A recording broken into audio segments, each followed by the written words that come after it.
My cat is currently meowing in the background because he knows I'm in here. Hey guys, it's Red. It's been a while. It's summertime. I have finished my sophomore year of high school and am moving on to junior. I feel old. I'm also turning 17 this year in October. Yikes. That's not what this video is about. I wanted to explain my absence.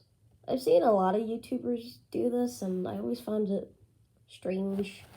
I mean, most of the time, the absence is in a bit of controversy where they go away and escape, drama. But personally for me, I'm not doing that. So I'm gonna get real with y'all. And hopefully this raises some awareness towards the things that are going on, I guess, with what's going on in people's head. I think it's quite known if you follow my second channel, which this isn't an ad promotion for that, by the way, but I am suffering from a lot. This is going to be really hard to talk about, so apologies if I sound weird. And where did it all begin? I guess when I was 10. Yeah. When I was 10 years old, I played soccer. And I had a cool friend group. But I was very different from them. I was weird, just like nerdy things and whatnot, while the others were into social media and whatnot. And that's fine. It's just like, specifically on my soccer team, I ended up getting isolated. Now, I don't know if it was on purpose for my teammates, because soccer is a medium of competing, obviously. You gotta compete for your spot, but I didn't feel that equal with my friends or my soccer teammates, and I felt quite alone. Slowly, the years built up, and I've gained an isolating view on friendship. I thought if you don't have any qualities with one another, it just won't work out. And as the years went by, and once COVID hit, I was at a stalemate. We were doing online school for the end of 8th grade, and I was struggling really bad. And it wasn't because the work was too much, it was motivation-wise. And I'm sure a lot of people can relate to that. But in the process, once I tried to go into 9th grade for my freshman year of high school, I was struggling as well. The pandemic changed a lot of things that we had to do. I was in AP and honor classes and already suffering from anxiety, already suffering from a lot of stress, going to a new school in the middle of a pandemic. It all just came crashing down. Several times I had to go to the school psychologist because I had a breakdown in the middle of class. I didn't want to go to class. I kept checking the time to see when I went home, and the weekends were my saving grace.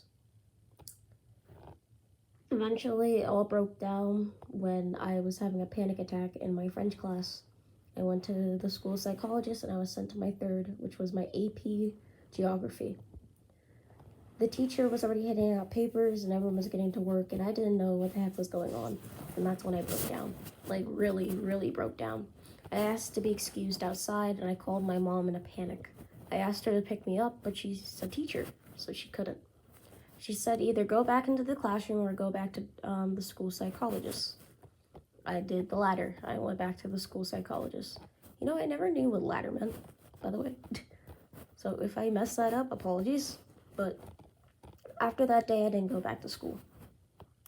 Throughout 2020, I struggled with my mental health, and eventually I was diagnosed with depression and social anxiety. I didn't eat. I could barely sleep. I kept having nightmares, and I was miserable. Eventually, things started to unravel. My home life became bad, and this came from my grandmother. My grandmother was always a tough cookie. She liked doing things old-fashioned way, and was the one that mostly hammered in manners into me. At the time, my cat, Wesley, which you guys might have seen, was entering the more rebellious phase and was just changing a lot. I never had a cat before, so he was my first learning process of how to raise one. I wasn't the best. I'm still not the best. Every little minute thing he did, my grandmother would scream at him for, hit him for, whatnot, and I didn't like her touching my cat. Eventually, it spiraled into many arguments. Some where she purposely gaslighted me, which gaslighting is basically guilt tripping, or making them seem like the victim, so that way you feel guilty, to do stuff she wanted.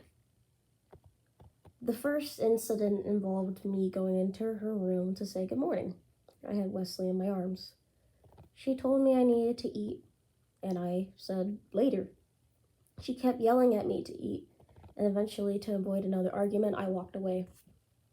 We've gotten into a lot of arguments over the years, and they were usually over stupid reasons, so I wasn't looking to get into one. But I felt threatened, because she started chasing me. I had to run into my mother's room and lock the door. I was crying, and she was banging on the door. Eventually, I let her in because I felt guilty, and she continued to yell at me, pushing me on the bed. Eventually, she realized, I guess, that she went too far. I was trying to comfort me, but I sent her away, and she yelled at me again. That was where the divide happened. And over the course of months, she was constantly emotionally abusive to me. Now, I'm going to talk about this relationship because it was a learning experience, I think, for both of us, but I was in a relationship with it at the time with my best friend. I'm sure it's pretty obvious who they are. I won't be calling them out for anything, obviously, because that's stupid, and why would I? But it wasn't the healthiest relationship. I say we were both abusive on both sides. It really affected me personally. That's what I can recollect from the situation, and I broke it off sometime later when I started school again. But with those two things weighing on me and the depression, I was in a miserable state. I self-harmed myself, and the scars are still here. I'm not proud of them. And eventually, I tried to take my own life. I was Baker-acted. I didn't stay, but we'll get to that later. I came back home, and things were weird. I started going to a psychologist, and I think that's what they're called, actually, but and he gave my first medication, antidepressants. I said that's so wrong. Then school started back. I was terrified. I've been working in therapy and with a psychologist to kind of work out my school fear and going back, and I actually thrived in the first month. I thrived in the first quarter, the first sector, whatever you want to call it. I sound like Maze Runners right now. I thrived, okay? That's all I can say. I made a lot of new friends. I'm really grateful for them, actually. Like, really, really, really grateful. A lot of things happened, and I got a boyfriend. So that's cool. I love you, babe. December rolled around and things escalated again for me and my mental health, and this time I tried to jump off my school building. I wasn't trying to kill myself. I was trying to injure myself to the point where I would be hospital-ridden to escape my stressful situation, but it still wasn't good. I would have died from the fall, so I don't know what I was thinking. This time I was actually Baker-acted. I was taken to the hospital, I stayed overnight, and then I was transferred to a mental hospital in an ambulance where I met my unit. Those days were the most miserable days ever. We could only have one call to a family member, so I could only call my mother. I didn't get to see her unless visiting hours. We were to sit alone in isolation. We weren't allowed to interact really. We weren't really allowed to do anything, and the staff was not kind to us.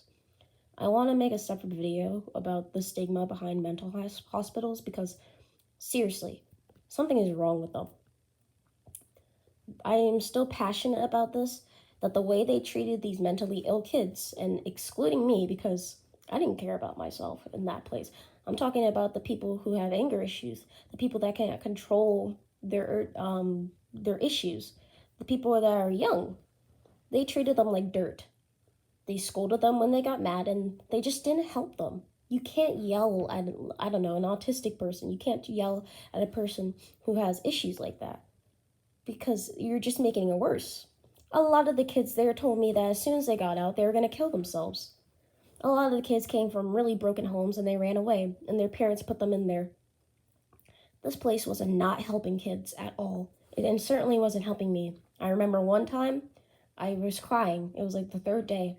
And the staff member came in and specifically told me to put back on my armband because there's this tracker armband that allows them to see our vitals and whatnot.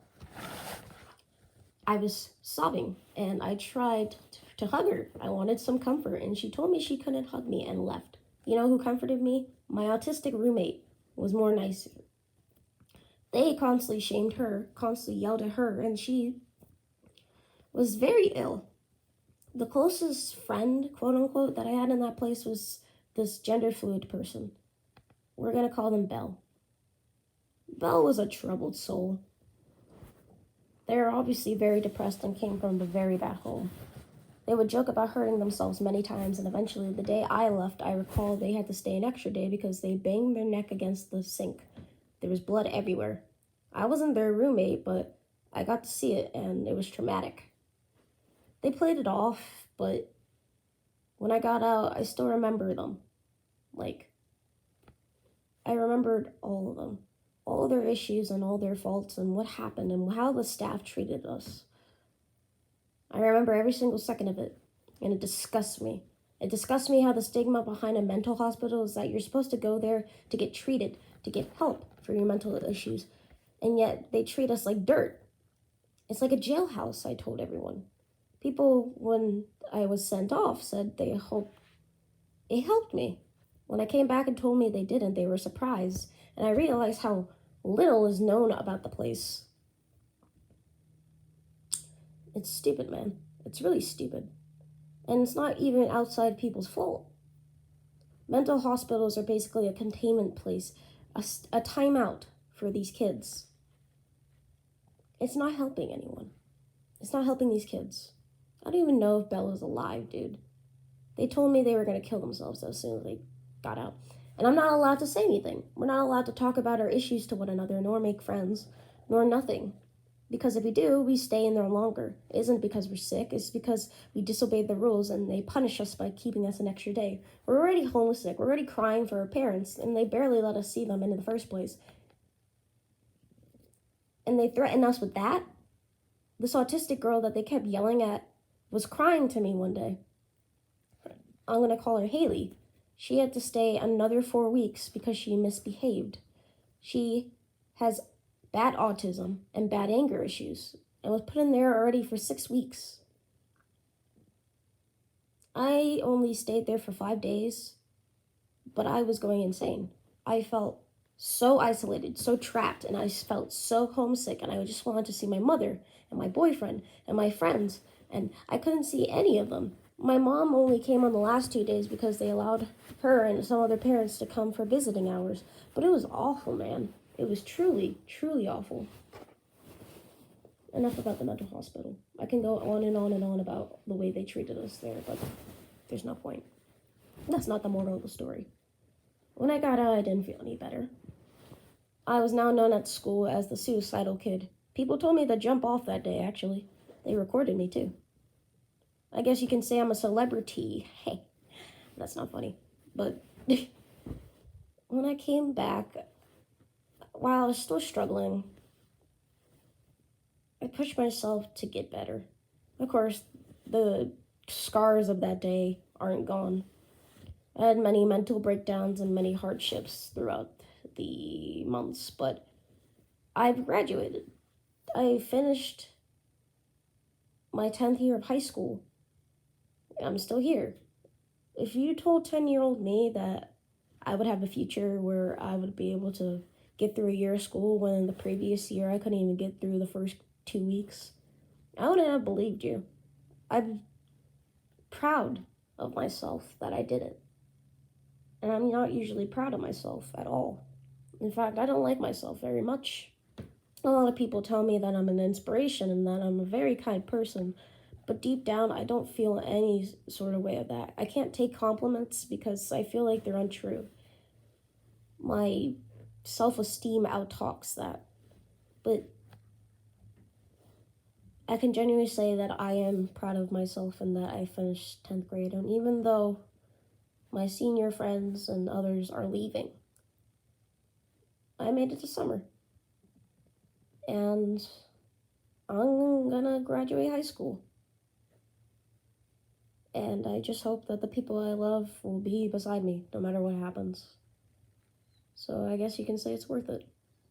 I wanted to make this video not to explain my absence, honestly. I want to make this video mostly about mental health. It's okay if you're feeling off. And it's okay if you're in a bad situation. There's always hope at the end of the line, I think, personally. Now, my situation wasn't as bad as many kids, but that doesn't invalidate my story. I didn't even tell you half of the things I went through. But no matter what, you are valid and you deserve to be heard. You deserve to be treated with respect and kindness and every single thing. And those who have been corrected before and had a worse trip, it's okay, because there's others out there that are like you, I think. And if you self-harm and people are shaming you for it, I'm going to say this very specifically. Self-harm isn't just going to end there. Your battle with it is going to take a while to end. You got to that point slowly over time. It's going to take a while to get out of it. If you hurt yourself, don't beat yourself up about it. And don't let others shame you for it. They're not helping you and they're only making you feel worse. Push yourself. Go clean. And if you self-harm, don't let it set you back. Continue and continue on. Continue on until you just stop completely. It will happen one day, man. It really will. You'll be clean for 2 weeks, and then 2 months, and then a year, and then forever. You got this, man. I believe in you. Besides my mental health, I'm gonna ask you 3 questions. How are you feeling today? What are you inspired to be? And what's your favorite candy? I don't know. Thanks for listening, guys. I do have something in the works. Here's a clip. I'll show you while I'm talking over it. And as you can see, it's an old face of this channel. So I'm very excited to get that done. I'm taking my time with it because I want to make sure every scene is unique. But yeah, I'll see you soon, guys. Thank you for watching and sticking with me. Bye.